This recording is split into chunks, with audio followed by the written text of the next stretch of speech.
하나님이 세우신 우리나라, 이렇게 귀한 제목으로 말씀 은혜 나누겠습니다.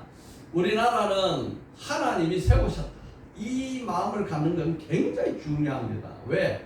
자존감. 야, 내가 이 하나님이 세우신 이 나라의 백성이구나, 이 자존감. 정체성.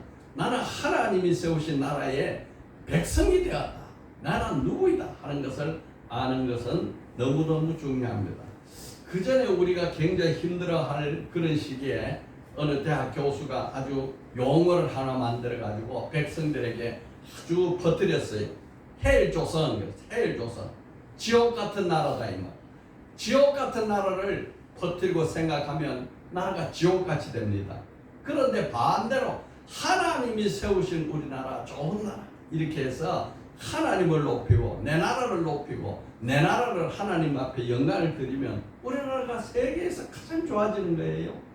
6월 호국 보훈의 달을 맞아서 두 번째 설교로 지난 6월 6일은 677의 헌충일이었죠.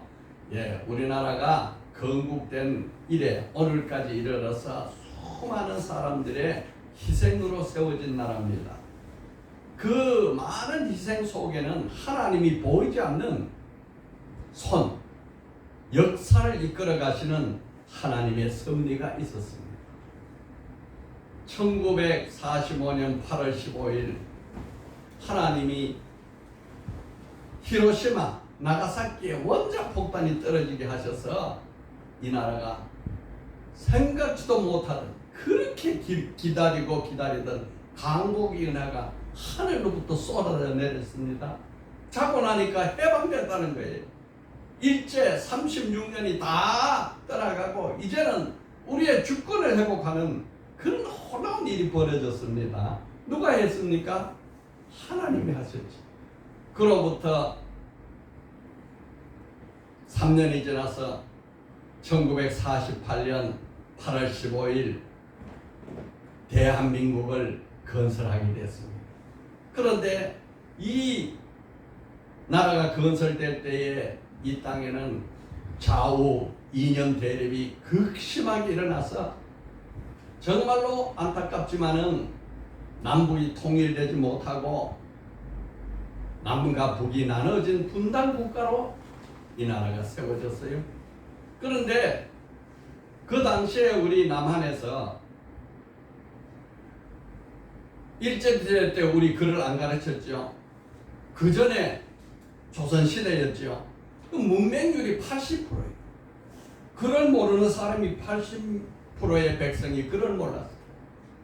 온 국민의 77%가 사회주의, 공산주의가 좋다, 이렇게 남한이 공산 사회주의 사상으로 물들어 있을 때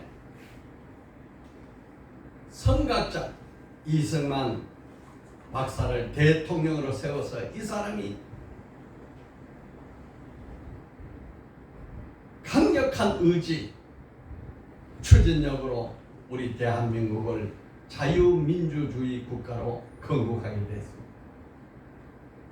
그런데 이 폐허 속에 세워진 나라가 아무것도 가진 것 없을 때에 2년이 채 못 돼서 북한에서 6.25 전쟁을 일으키고 이 나라를 전쟁의 도가니 속에 몰아넣었습니다.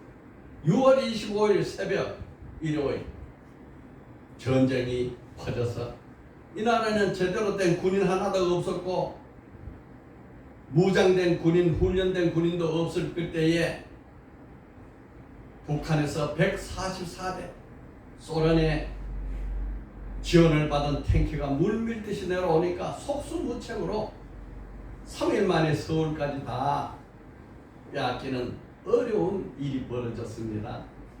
그런데 6월 25일 대한민국이라는 나라에서 전쟁이 일어났다,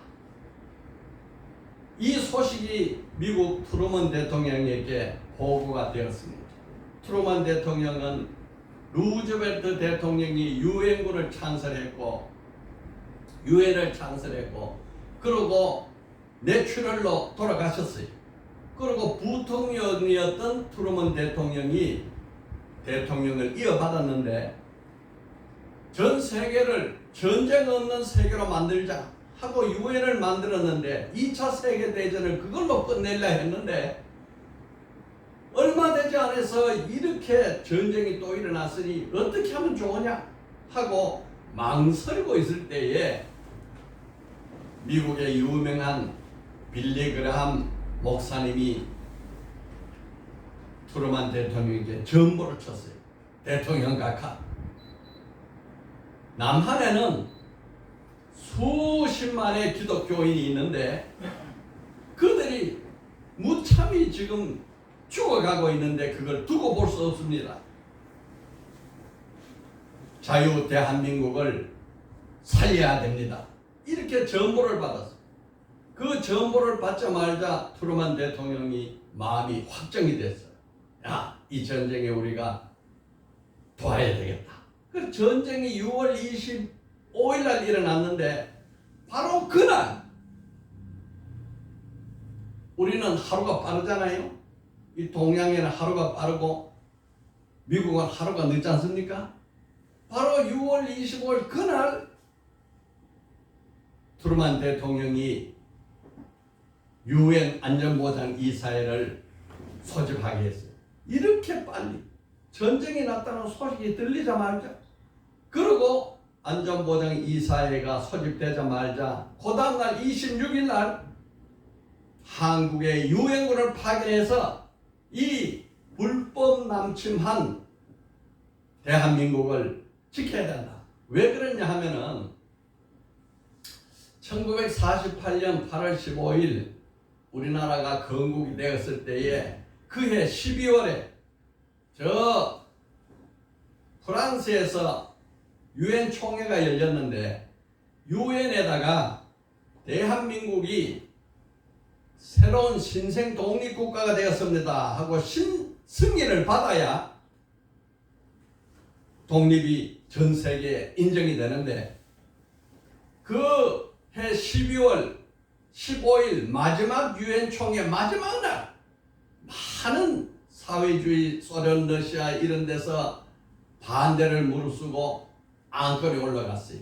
이 안건을 총회에 올리지 못하게 됐는데 그들이 금식기도, 우리나라 대표단들이 금식기도를 해가지고 하나님 앞에 이거 총회 안건을 올려주세요. 그래서 총회 안건이 올라가가지고 그때에 우리 대한민국이 전 세계 신생 독립국가로 선포가 됐습니다. 그런데 이 안건이 끝나자마자 이어서 올라간 안건이 북한 건국을 했다 하는 안건이 올라갔는데 이 안건은 통과가 안 됐어요.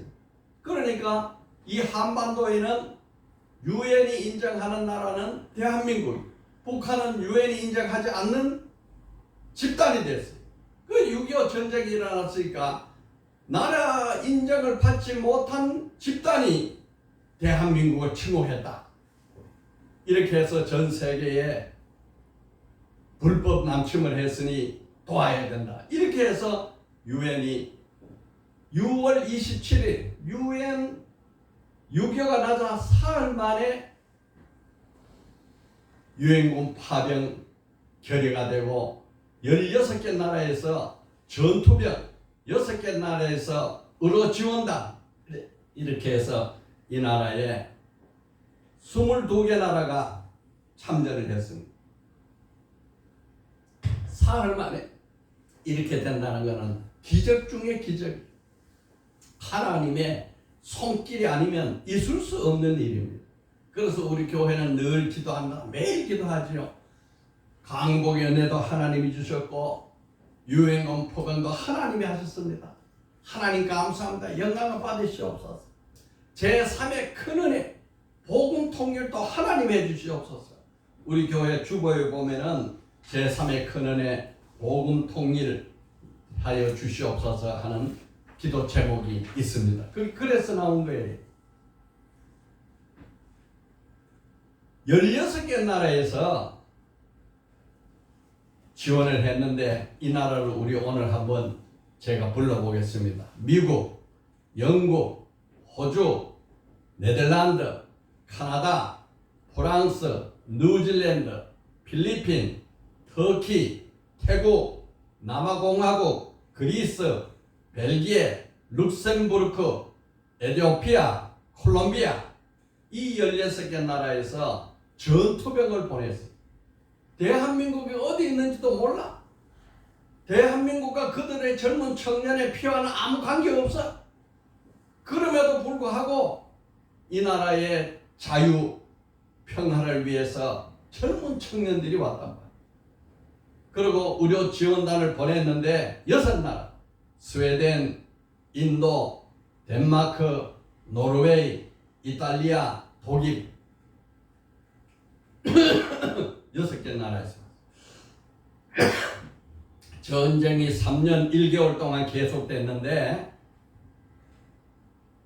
이 세계 젊은 청년들 195만 7천 명이 이 나라에 도우러 왔습니다. 195만 7천 명. 어마어마한 인구죠.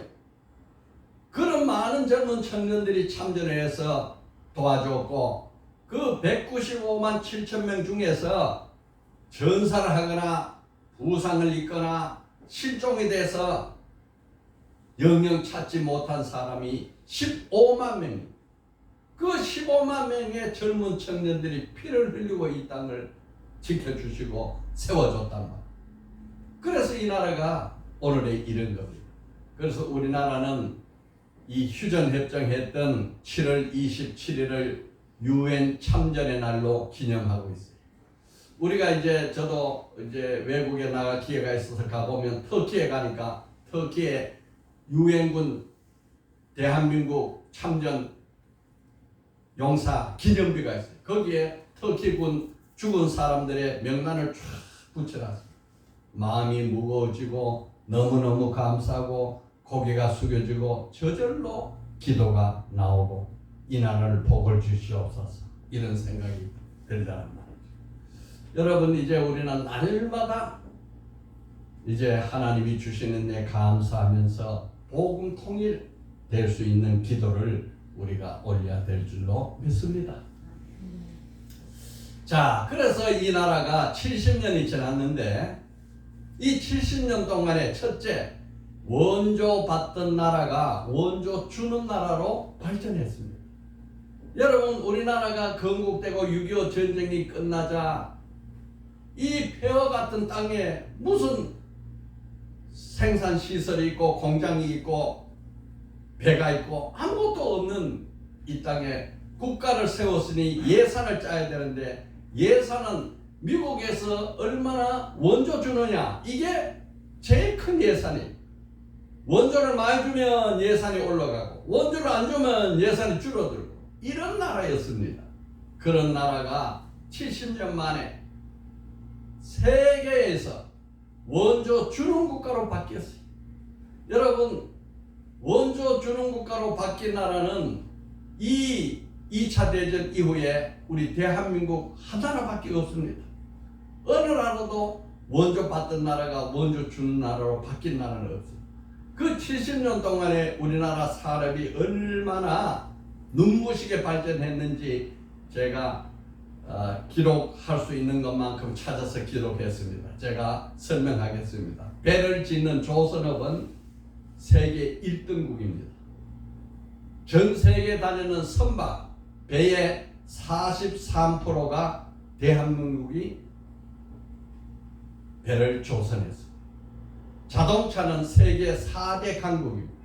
미국에 10대 자동차가 지나가면 그 중에 2-3대가 우리나라에서 우리나라 공장에서 건설한 북한에 어떤 사람이 가가지고 이야기를 하는데 우리나라 자동차가 세계 수출된다니까 아니 남조선에 자동차를 만들어요? 이런 의문을 하더라는 거예요. 여러분 놀라운 일이 벌어졌습니다. 이 반도체 이번에 바이든 대통령이 우리나라에 와가지고 제일 먼저 들린 것이 삼성전자 반도체 공장을 들렸어요. 이 반도체도 세계 1등입니다. 전 세계 반도체의 45%가 우리나라에서 생산합니다. 이 반도체가 바로 오늘 우리 먹거리고 우리 삶을 변화시키는 이 기적의 환경을 만드는 거예요. 냉장고, 휴대폰, 텔레비, 세탁기, 이 가전제품이 세계 1등입니다. 전 세계 30%를 우리나라에서 생산합니다.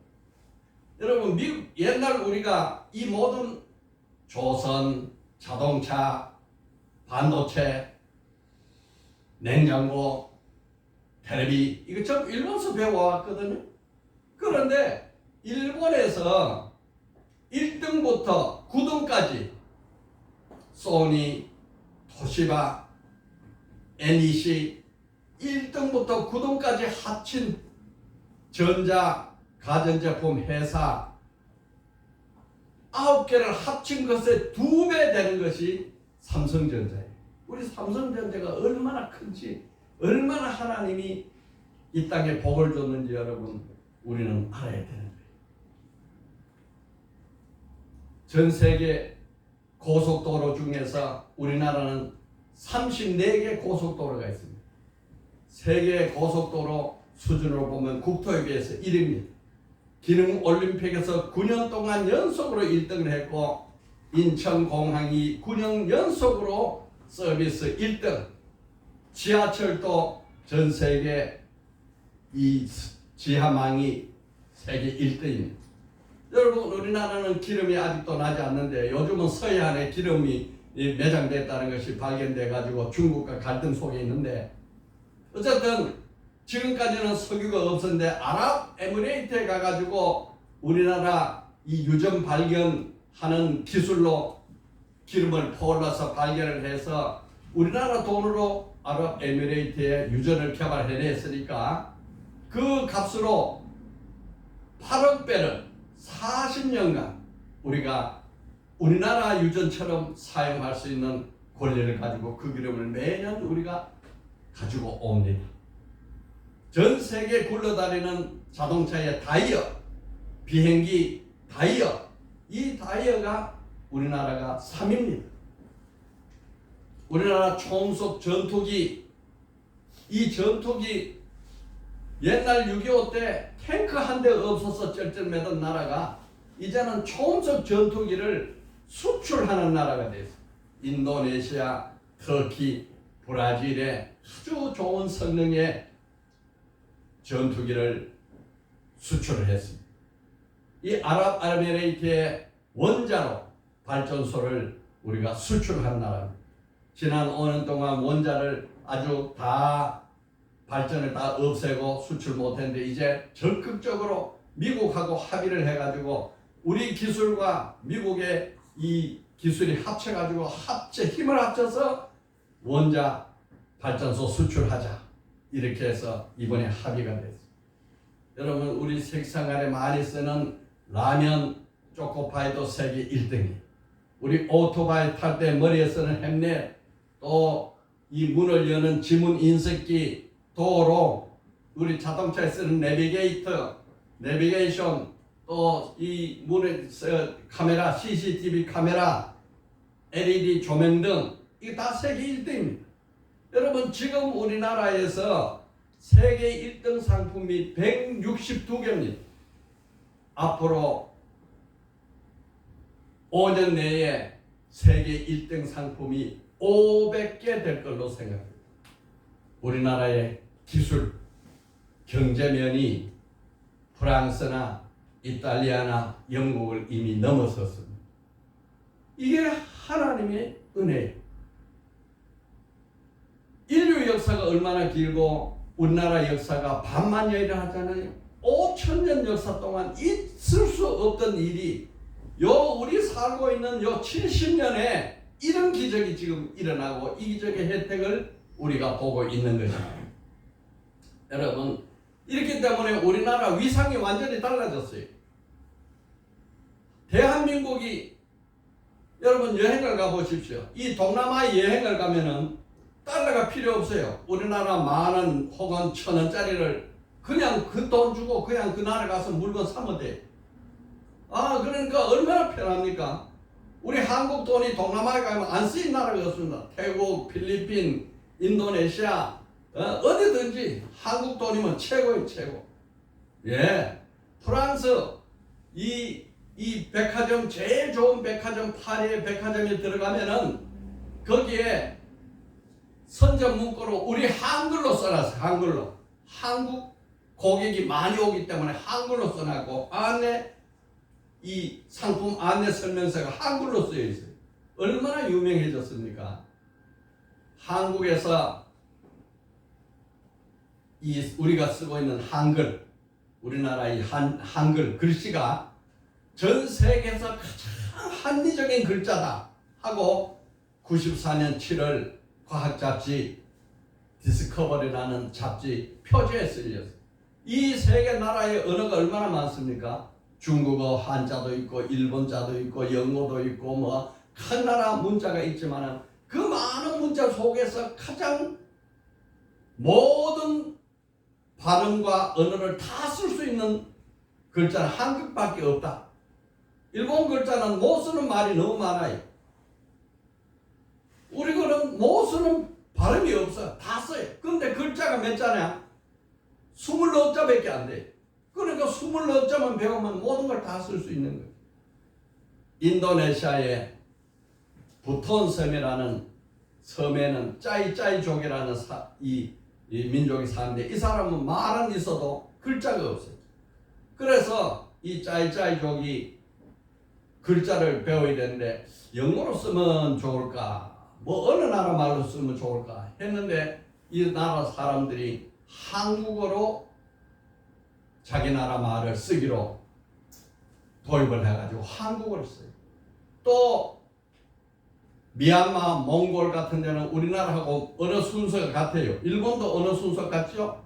같으니까 그들도 한국어를 공용어로 쓰려고 그래요. 이래 보면은 이게 인도네시아 짜이짜이족인데 한글로 이렇게 글을 쓰고 있고 자기 이름을 한글로 책상에다가 써놓고 살아요.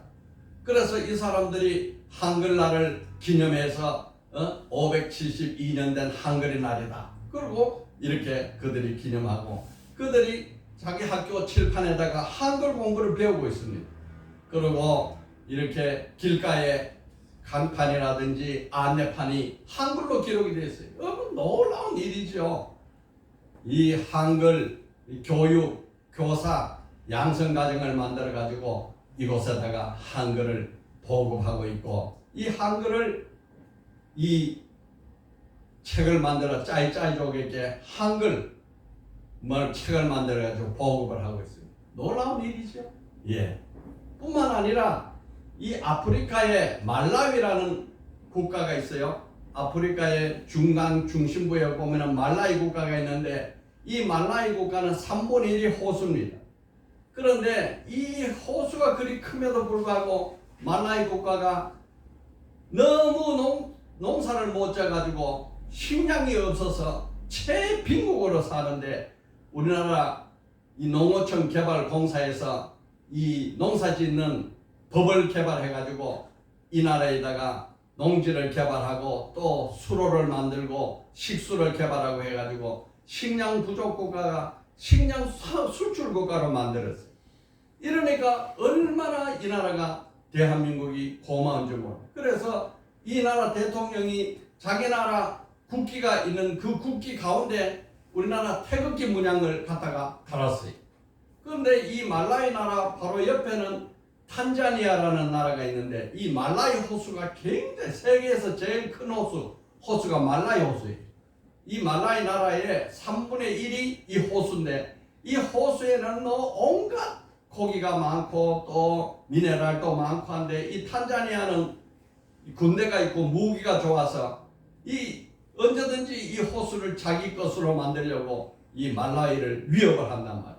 그런데 이 탄자니아의 위협을 받는 이 말라위의 요청에 따라서 우리나라 K2 소총을 이 말라위에다가 보급을 해줬어요. 그러니까 말라위 나라가 갑자기 국방이 튼튼해져 가지고 이 말라위 이 라자루스 차케르란 대통령이 한국에다가 감사해서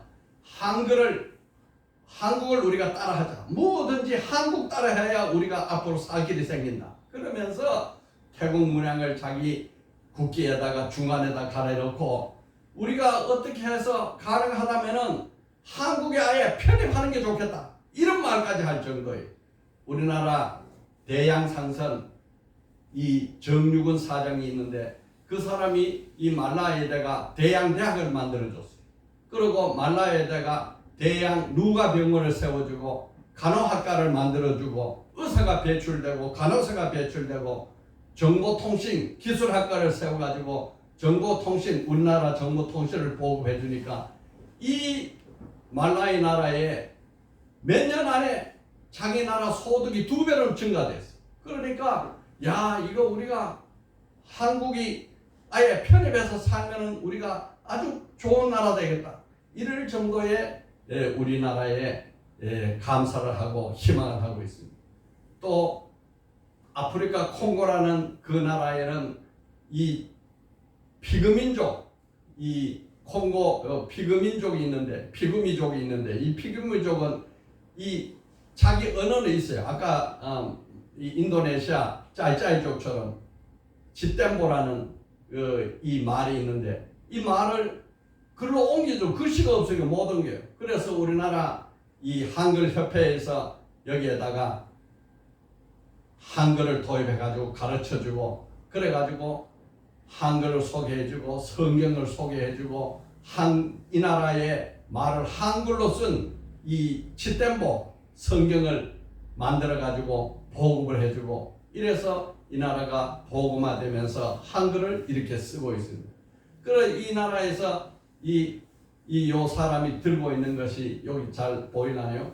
이 사복음서를 치댐보 언어를 한글로 써가지고 성경을 듣고 너무너무 좋아해가지고 감사하면서 기도하는 것을 사진으로 찍어서 올렸습니다. 여러분 이렇게 우리나라가 알지 못하는 사이에 이 짧은 70년 동안에 지원 원조 받던 나라가 원조해주는 나라로 또 우리나라 전 세계에 위상이 바뀌어서 대한민국이면 누구나 알아주는 이런 나라가 됐습니다. 여러분 우리나라는 누가 세웠어요? 하나님이 세우신 나라예요. 그런데 이 나라는 왜 그렇게 하셨느냐? 하나님이 세운 우리나라는 사명이 있습니다. 사명. 이 사명을 우리가 감당해야 돼요. 여러분 구약 이스라엘 시대 역사처럼 이스라엘은 남북으로 나눠져 가지고 남쪽은 이스라엘 왕국, 북쪽은 이스라엘 왕국, 남쪽은 유다 왕국이었는데 우리가 똑같아. 남북이 나눠서 북한 공사주의, 남한 사회주의 이렇게 분단국이 되었습니다. 이것도 다 하나님의 역사고 섭리. 처음부터 통일됐으면 좋겠지만은 하나님은 더 부르짖고 더 잊어버리지 말고 하나님 앞에 더 나와서 기도하고 더 하나님 앞에 매달리라고 분단국을 만들어 놓고 하나님을 바라보게 했어요. 이게 은혜입니다. 여러분 오늘 우리가 어려움이 있습니까? 그것 때문에 하나님 찾는 것이요. 그것 때문에 하나님이 필요한 거고 그것 때문에 우리가 하나님의 백성이 되고 하나님을 인정하고 복을 받는 근거가 되는 거예요. 모든 것이 평탄하면 뭐 누가 하나님을 찾습니까? 그러나 어려우면 어려울수록 그것이 바로 복받는 줄기가 되는 것입니다. 하나님은 우리나라를 세우실 뿐 아니라 온 인류 역사, 특별히 우리나라 역사를 주관하고 이끌어 가시는 분이에요. 하나님은 처음부터 택자와 비택자를 나누십니다. 아브라함에도 두 아들을 줘가지고 이스마엘 비택자, 이삭 믿음의 아들 택자, 빛과 어둠을 항상 이렇게 논아가지고 그래서 우리 남한과 북한을 노는 것도 나는 하나님의 섭리였다. 여기 하나님의 뜻이 있다. 우리가 하나님만 붙잡고 나가면 하나님은 이 나라를 복음 통일하는 나라로 쓰임받게 하실 것이고 선교국가로 제사장으로 쓰임 받을 것이다. 이렇게 우리가 날마다 기도하는 것입니다. 여러분 이 김애란이라는 내가 우리 이 사람 간증을 카톡에 올릴 겁니다. 이 김애란의 전도사가 지금 순복음 산마교회 파주에 있나 그래요. 이 순복음 산마교회 전도사로 지금 있는데 이분이 우리나라 온 지가 약 5년 됩니다. 그런데 이 사람이 북한에서 태어나가지고 그 아버지 어머니가 얼마나 철저한 공산주의 사상가인지 아버지가요 이 노동 영웅으로 칭호를 받고 어머니도 노동 영웅이 돼서 이 가정이 노동 영웅 국가예요. 그러니까 노동 영웅이 되려면 아버지가 이 부르도자 일을 했다는데 그것을 기계처럼 일하지 않으면 그런 칭호를 못 받는데 그 너무나 열심히 일하다가 사고를 당해가지고 무릎 아래가 끊어지고 부상을 당해서 의족을 만들고 어머니도 젊은 날에 처녀 때 무릎에 위를 의족을 해서 이런 가정에서 태어난 김애라는 사람이 23살 때 북한을 4번 탈북하고 3번 북송당했어요. 그러니까 북한을 탈북해가지고 1990년대 이 대고난의 행군 시대에 얼마나 가난하고 못 살았는지 먹을 것이 없어서 딱 굶어 죽으니까 이 맏딸이고 두 남동생이 매일 산에 올라가고 강가에 가가지고 고기 잡고 열매 따고 이래 먹는데 먹고 사는데 겨울 되면 먹을 게 없잖아요. 그런데 이 사람이 도저히 못 살겠다. 이렇게 노동 영웅의 칭호를 받던 아버지가 야 여기서 우리가 죽느니 차라리 이 중국에 가면은 그래도 먹을 게 있다는데 너는 거기 가도 좋다. 이렇게 하고 어머니는 야 처녀 딸을 어떻게 혼자 보내냐. 같이 죽는 게 낫지 못 보낸다. 이렇게 옥신각신 하다가 이 김애라는 사람이 드디어 23살 때 탈북을 해가지고 저 이 압록강을 넘어가지고 북한으로 갔는데 거기에 가보니까 뭐 도대체 어떻게 살 길이 없어요. 살 길이 없어가지고 이 몸을 이렇게 피하고 저렇게 피하고 숨기고 몸을 붙이고 살 길이 없어서 그 조선족이 아는 사람이 소개를 해가지고 저 깊은 곳에 이 총각이 있는데 거기 가서 결혼을 하면은 그래도 좀 안전하고 살 수 있을 것이다 생각. 거기 결혼을 해가지고 그래도 몸을 붙이고 살고 있는데 5년 만에 그게 발각이 돼가지고 북송됐던 사람을 다시 이 탈북자를 북송을 하는데 잡혀가지고 5년 만에 북한을 돌아왔어요. 얼마나 북한에 오니까 뭐 고개도 못 들게 하고 하늘도 못 쳐다보게 하고 말도 못하게 하고 어디서 날아왔는지 이 총 개머리 판을 머리를 때리고 갑자기 쪼그라들어가지고 그런데 작은 감옥에 사람들 그 북송된 사람이 수십만 명이 그때 몰려왔대요. 그 작은 감옥에 뭐 그 많은 사람 수용 못하니까 방도 다 차고 복도도 다 차고 서서 한번 앉아보지 못하고 콱 서가지고 이렇게 이 열흘간을 서서 밤낮으로 서면서 복도에서 끼어서 자고 서 있었대요. 그리고 그 자기 먼저 왔던 사람들이 방을 비워나가니까 또 방에 들어가가지고 이 좁은 방에 20명 들어갈 방에 40명을 넣어가지고 꽉 채우니까 어디 앉을 자리가 없으니까 무릎에 앉아가지고 그 사람 말로는 사람 탑을 쌓대요.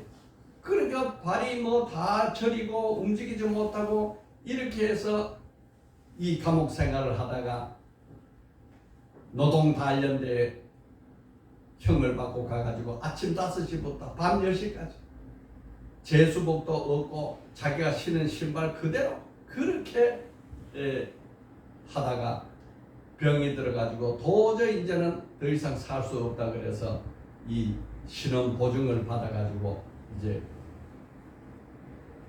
병보석으로 나왔는데 나와가지고 한 달 이내 또 탈북을 해가지고 또 나갔다가 또 잡혀서 또 들어오고 이렇게 해서 4번 탈북하다가 3번 잡혀 들어왔는데 마지막 4번째 자기 그 결혼했던 집에 딸이 하나 있었는데 그 딸을 보고 싶어서 또 가가지고 사는데 워낙 그 집에서 자기를 힘들게 하고 어렵게 하니까 저 이 선교단체, 기독교 선교단체에 가가지고 저 할빈에 가가지고 선교단체에 가가지고 거기서 예수 만나고 하나님 섬기고 신앙이 생겨가지고 이렇게 해서 이제 하나님을 섬기는 사람이 돼서 우리나라 와가지고 지금 우리나라 온 지가 이제 4년 좀 남고 5년 지나가는데 전도사가 됐어요. 그러면서 그 많은 고생을 했는데 북한은 나라가 아니라는 거예요. 그럼 뭐냐? 종교단체는 거예요. 북한은 종교단체다. 하나님이 있을 자리에 김일성 일가, 김정은이 이 일가가 하나님 자리에 앉아가지고 온 나라를 다 종교단체, 사이비 종교단체를 만들었는데 자기 이제 북한 통일되면 거기 가가지고 이제 하나님을 선전하고 하나님을 알리고 복음을 전해야 되겠다. 이렇게 간증하는 내용을 들었습니다. 이거 뭐 1시간 하는 걸 내가 이게 다 할 수 없죠. 내가 올려놓고도 여러분 참고로 보십시오. 어떻게 이 사람 삶 속에 하나님이 역사하고 도왔는지 정말 하나님의 손길이 아니면은 도저히 살 수 없는 그 어려운 난간을 하나님이 고비고비 살려서 그런 훈련을 받아가지고 이런 사람을 만들었습니다. 여러분 이 유다 나라가 보면은 왕국이 하나님을 섬기고 하나님을 바로 알고 하나님에게 의지하면 나라가 번성하고 국방이 튼튼해지고 백성이 잘 사는데 그런데 타락을 해가지고 우상을 섬기면 나라가 몰락하고 나라가 패망하는 거예요. 여러분 우리나라도 지금까지 은혜가 하나님 앞에 하나님이 주신 은혜 시편 오늘 말씀 있는 33편 이어서 16절에 보면 많은 군대로 구원 얻을 왕이 없으며 용사가 힘이 세워도 스스로 구원하지 못하는 거예요. 하나님이 핵무기 있다 해서 이 무기가 좋다고 해서 그 나라 살아가는 게 아니다는 거예요. 하나님께서 도우셔야 사는 겁니다. 여러분 우리나라는 하나님이 세우신 나라고 하나님이 도우신 나라고 하나님을 섬겨야만 우리나라가 살아갈 수 있는 겁니다. 이건 우리나라뿐이 아니에요. 우리 개개인의 삶도 똑같습니다. 하나님을 섬기고 사는 사람과 하나님을 모르고 사는 사람과는 당대 1대 2대 지나가면 하늘과 땅 차이의 차이가 벌어질 수밖에 없는 겁니다. 우리나라의 선교사가 세계 2위예요. 미국의 선교사가 제일 많이 나가 있습니다. 미국의 선교사가 약 8만 명이 세계 선교가 나가 있습니다. 그런데 한국의 세계 선교사가 약 3만 명이 나가 있습니다. 3만. 그런데 한국의 세계 선교사 숫자가 영국, 독일, 프랑스, 이태리 그들이 보낸 선교사 합친 것보다 우리가 더 많습니다. 그래 하나님이 이 나라에 복을 안 줄 수 없죠. 여러분 우리 선교사들은요 저 멀리 가서 복음 전하지만은 실상은 그들이 그곳에서 그 일을 함으로 이 땅에 있는 우리가 하나님의 복을 누리고 사는 거예요. 여러분 우리는 교회가 이제 얼마 안 되고 작은 교회지만 여기 있지 않습니까? 주보에 방글라데시 강군자 선교사 매월 선교 지원을 여기서 보내고 있습니다. 온라인으로 매월 보내고 있습니다. 우리는 못 가지만은 이분을 보내줌으로 이분이 거기서 작은 거지만 도움을 받아가지고 이렇게 힘있게 일을 할 수 있잖아요. 그 기도를 해야 돼요. 물질만 보내는 게 아닙니다. 여기서 날마다 기도해야 되는 거예요. 섬기는 교회라고 있는 그 교회도 우리가 선교비를 보내고 있고 매월 보냅니다. 또 방글라데시 우리 교회가 좀 더 커지면은 선교사를 또 지원하는 조금이나마 작은 지원하는 그러면 돈이 많다 적다가 아니고 이분들이 나를 위해서 물질을 하나님이 보내주시는구나. 이 용기를 얻는 거예요. 야 하나님이 내 하는 일을 인정해 주시는구나. 용기가 생기는 거예요. 그리고 기도를 해주니까 힘이 나는 거예요. 영의 세계는 완전히 기도 세계입니다. 우리가 기도하지 않고는 어느 것도 이루어지지 않습니다. 지난주에 내가 하나님 앞에 기도하는데 갑자기 하나님의 음성이 이렇게 들려오는 거예요. 기도로 결심하고 성령으로 말하라. 이렇게 기도로 결심하지 않는 결심은 다 허사예요. 허사. 내가 혼자서 인간 의지로 해보겠습니다. 하겠습니다. 다 헛말이에요. 왜? 이 세상이 그렇게 쉽게 하도록 두지 않아요. 악한 원수 마귀가 못하도록 하는 거예요. 주일날 예배 오는 거요 쉬운 일 같지요? 못 옵니다. 성령이 역사해서 도와야 오는 거지. 아니면 설사 났다, 아니면 누가 아프다, 아니면 친척이 뭐 결혼을 한다, 온갖 이유를 대서 못 오도록 길을 막는 겁니다. 복 받는 길이 이렇게 차단되는 거예요. 다음 주에 가겠습니다. 자기 마음으로 말하는 거는 아무 소용이 없어요. 하나님이 도와줘요. 그렇기 때문에 기도로 결심을 해요. 기도로 베드로가 예수님 보고 다 주님을 버릴지라도 나는 죽을지언정 주님을 버리지 않겠습니다. 그 말하고 몇 시간 안 돼가지고 나는 저 주라는 예수라는 사람 모른다. 나는 그를 전혀 모르는 사람이다. 3번이나 부인하니까 다리 꼬꼬대 걸고 우는 거예요. 그러니까 딱 우는 소리를 듣고 통곡하라고 얘기하는 거예요. 왜? 내 결심으로 했기 때문에. 그러니까 내가 말한 걸 지키려면은 기도로 결심해. 그러고 성령으로 말을 해야 돼. 하나님의 은혜를 입어서 말을. 그 말은 지켜지는 거예요.